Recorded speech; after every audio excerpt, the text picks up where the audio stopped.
Le droit de propriété n'est souvent pas respecté au Mali, surtout quand il s'agit de paysans ou de personnes aux revenus modestes.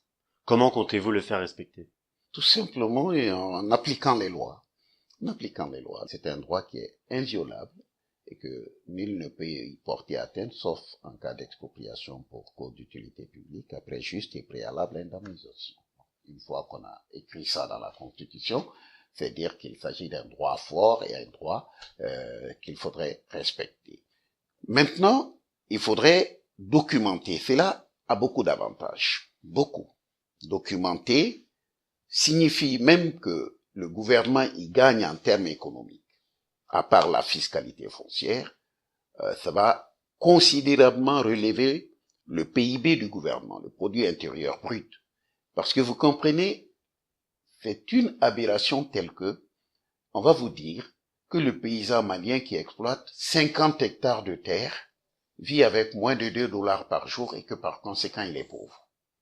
Pourquoi? Parce que tout simplement, on ne lui a pas créé de titre sur sa propriété. On ne peut lui créer un titre foncier et dire qu'il a moins de $2 pour vivre par jour sur 50 hectares.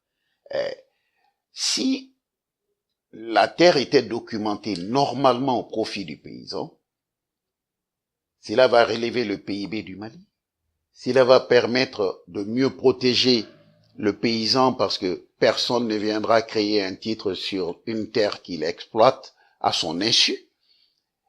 Et cela va lui permettre d'accéder au crédit pour investir. Donc il y a toutes les raisons du monde pour que on aille vers ça. Créer un fichier fiscal foncier, relever le PIB du pays. Et cela permettra au pays aussi d'accéder au marché financier de façon plus aisée parce que ses revenus vont croître du fait de la documentation tout simplement de la propriété foncière. Une fois que on aura identifié avec des données géodésiques précises, on pourrait en ce moment mener une enquête foncière et déterminer qui est propriétaire.